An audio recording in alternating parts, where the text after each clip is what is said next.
Stock मार्केटमध्ये काही dates अशा असतात ज्या दिवशी एक अनाउन्समेंट संपूर्ण सेक्टर हलवू शकते. कधी आरबीआयचा एक डिसिजन बँकिंग आणि एनबीएफसी स्टॉक्समध्ये मोठी मुवमेंट आणतो. कधी कंपनीचा क्वार्टरली रिझल्ट आल्यानंतर स्टॉक मोठ्या प्रमाणात वर खाली होतो. कधी निफ्टी 50 मध्ये एखादी कंपनी इन किंवा आउट झाली तर इंडेक्स फंड्स आणि ETFsमुळे इन्स्टिट्यूशनल बाईंग किंवा सेलिंग होऊ शकते. आणि कधी US फेड, CPI किंवा GDP सारखा डेटा संपूर्ण मार्केटचा मूड बदलू शकतो. त्यामुळे आजच्या व्हिडिओमध्ये आपण मार्केटमधल्या काही इम्पॉर्टंट डेट्स पाहणार आहोत आणि प्रत्येक डेट सोबत रिसेंट एक्झाम्पल समजून घेणार आहोत. चला मग सुरू करूयात. सगळ्यात पहिली आणि अत्यंत महत्त्वाची डेट म्हणजे RBI monetary policy date. RBI जेव्हा रेपो रेट बदलतो किंवा अनचेंज ठेवतो तेव्हा त्याचा परिणाम फक्त बँकिंग सेक्टरवर होत नाही, तर इंटरेस्ट रेटमध्ये बदल झाला की बॉरोईंग कॉस्ट, कंपनीची इन्व्हेस्टमेंट, कन्झ्युमर स्पेंडिंग आणि ओव्हरऑल इकॉनॉमिक ॲक्टिव्हिटीवर परिणाम होऊ शकतो. पण इथे सगळ्यात महत्त्वाचं म्हणजे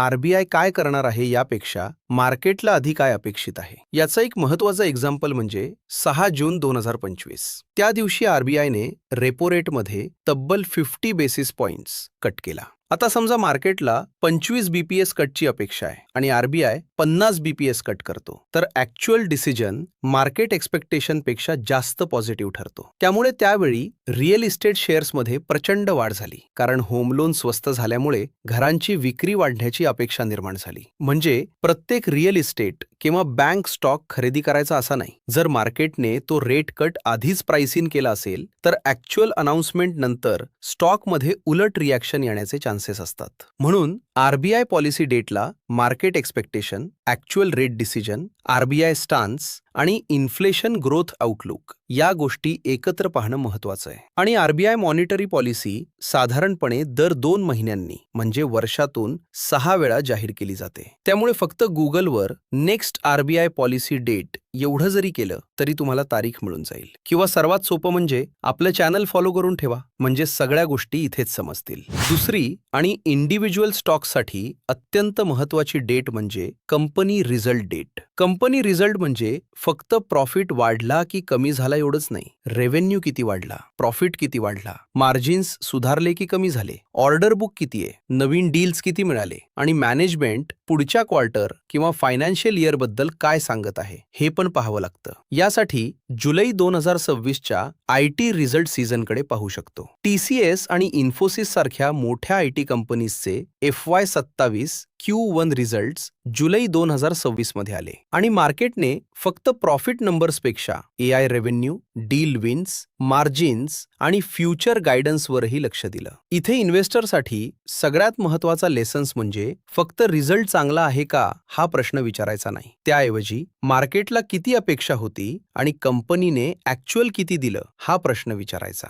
समजा मार्केटला 10% प्रॉफिट ग्रोथ अपेक्षित होती आणि कंपनीने 15% ग्रोथ दिली तर पॉझिटिव्ह सरप्राईज होऊ शकतो. पण मार्केटला 20% ग्रोथ अपेक्षित होती आणि कंपनीने 15% दिली तर प्रॉफिट वाढला असला तरी स्टॉक पडू शकतो. म्हणून रिझल्ट डेटच्या आसपास एक्सपेक्टेशन विरुद्ध ॲक्च्युअल हा फरक समजून घेणं अत्यंत महत्त्वाचं आहे. आणि कंपनीचे क्वार्टरली रिझल्ट्स साधारणपणे प्रत्येक क्वार्टर नंतर 15 ते 20 दिवसांनी यायला सुरुवात होते. तिसरी महत्त्वाची डेट म्हणजे निफ्टी 50 रिबॅलन्सिंग डेट. निफ्टी 50 मधल्या कंपनीज कायमच्या नसतात. इंडेक्सचा वेळोवेळी रिव्ह्यू केला जातो आणि काही कंपनीज निफ्टी 50 मध्ये इन होतात तर काही आउट होतात. कंपनी निफ्टी 50 मध्ये आली म्हणजे फक्त शेअर प्राइस वाढला म्हणून नाही, तर free float market capitalisation, liquidity आणि इतर एलिजिबिलिटी क्रायटेरिया देखील महत्त्वाचे असतात. 2026 मधील निफ्टी 50 रिव्ह्यू आणि रिबॅलन्सिंग विंडोज यासाठी लक्षात ठेवण्यासारखे आहेत. पण इथं इन्व्हेस्टरनं एक गोष्ट विशेष लक्षात ठेवायची आहे. अनाउन्समेंट डेट आणि इफेक्टिव्ह डेट वेगवेगळे असतात. समजा एखादी कंपनी निफ्टी 50 मध्ये इन झाली तर निफ्टी 50 ट्रॅक करणाऱ्या इंडेक्स फंड्स आणि ETFsना त्या कंपनीमध्ये एक्सपोजर वाढवावं लागू शकतं. उलट एखादी कंपनी आउट झाली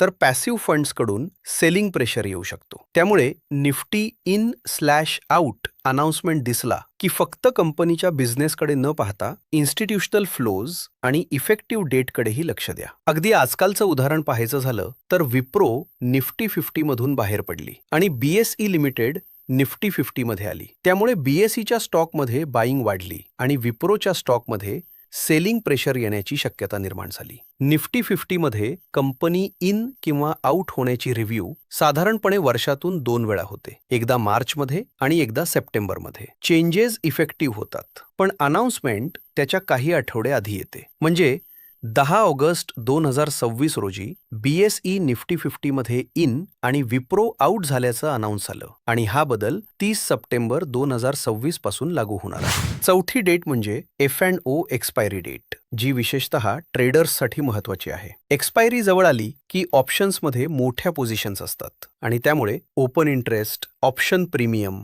इम्प्लाइड व्हॉलेटिलिटी, हेजिंग आणि गामा यामुळे निफ्टी आणि बँक निफ्टीमध्ये इंट्राडे मूव्हमेंट वेगाने होऊ शकतो. उदाहरणार्थ, जुलै किंवा ऑगस्ट 2026च्या मंथली एक्सपायरीच्या आसपास निफ्टी एखाद्या मेजर स्ट्राईक प्राइस जवळ असेल आणि त्या स्ट्राईकवर कॉल आणि पुट दोन्हीकडे मोठं ओपन इंटरेस्ट असेल, तर हेजिंग आणि पोझिशन ॲडजस्टमेंट्समुळे इंडेक्समध्ये अचानक मूव्हमेंट वाढू शकतो. कारण निफ्टी 50मध्ये एखादी कंपनी इन झाली की निफ्टी 50 इंडेक्सला ट्रॅक करणाऱ्या म्युच्युअल फंड्स आणि ETFsना त्या कंपनीमध्ये मोठ्या प्रमाणात इन्व्हेस्टमेंट करावी लागू शकते. त्यामुळे त्या स्टॉकमध्ये इन्स्टिट्यूशनल बाईंग वाढते आणि स्टॉक स्काय रॉकेट होण्याची शक्यता असते. पाचवी डेट म्हणजे union budget date. Union budget साधारणपणे दरवर्षी 1 फेब्रुवारीला सादर केला जातो. उदाहरणार्थ, 1 फेब्रुवारी 2026 रोजी युनियन बजेट 2026 ते 27 सादर झाला. बजेटमध्ये सरकार टॅक्सेशन,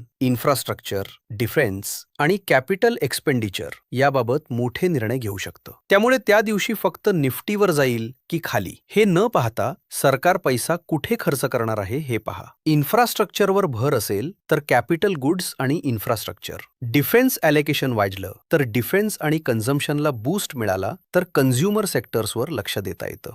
सहावी डेट म्हणजे US federal reserve meeting date. फेडची नियमित मीटिंग साधारण वर्षातून 8 वेळा होते. 2026 मध्ये उदाहरणार्थ 28 ते 29 जुलैला मीटिंग झाली आणि 29 जुलै 2026 रोजी पॉलिसी डिसिजन जाहीर झाला.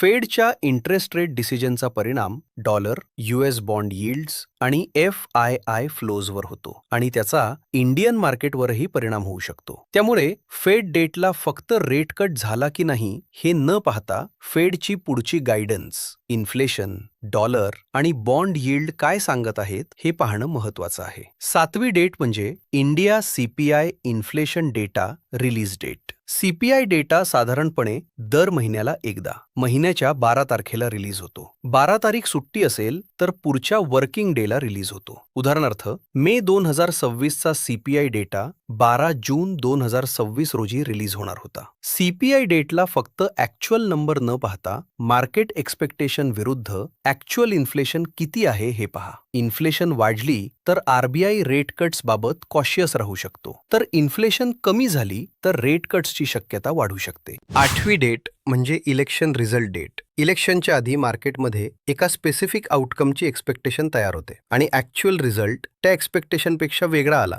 तर मार्केटमध्ये मोठी व्हॉलॅटिलिटी निर्माण होऊ शकते. 2026 मधील मेजर स्टेट इलेक्शन रिझल्ट्स यासाठी लेटेस्ट एक्झाम्पल म्हणून पाहता येतील. पण इथे एक गोष्ट कायम लक्षात ठेवा, मार्केट अनेकदा ॲक्च्युअल रिझल्टपेक्षा एक्सपेक्टेशन विरुद्ध ॲक्च्युअल रिझल्ट यावर जास्त रिॲक्शन देतो. समजा मार्केटला एखादा रिझल्ट 90% एक्सपेक्टेड आहे आणि तोच रिझल्ट आला तर मोठी रॅली होईलच असं नाही, पण कम्प्लिटली अनएक्सपेक्टेड रिझल्ट आला तर रिॲक्शन मोठा होऊ शकतो. म्हणून इलेक्शन किंवा अशा मोठ्या इव्हेंट डेट्सच्या आधी लिव्हरेज कमी ठेवणं, पोझिशन साईज कंट्रोल करणं आणि रिस्क मॅनेजमेंट मजबूत ठेवणं महत्वाचं आहे. 9वी डेट म्हणजे GDP data release date. GDP म्हणजे देशाची इकॉनॉमी किती वेगाने वाढते आहे हे समजण्यासाठी वापरला जाणारा महत्वाचा indicator. Q1 FY 27 GDP data जो ऑगस्ट किंवा सप्टेंबर 2026च्या आसपास येतो हा मार्केटसाठी महत्वाचा इकॉनॉमिक इव्हेंट असेल. पण GDP नंबर पाहताना फक्त हेडलाईन ग्रोथ पाहू नका. कन्झम्पशन किती वाढलं, इन्व्हेस्टमेंट किती आहे,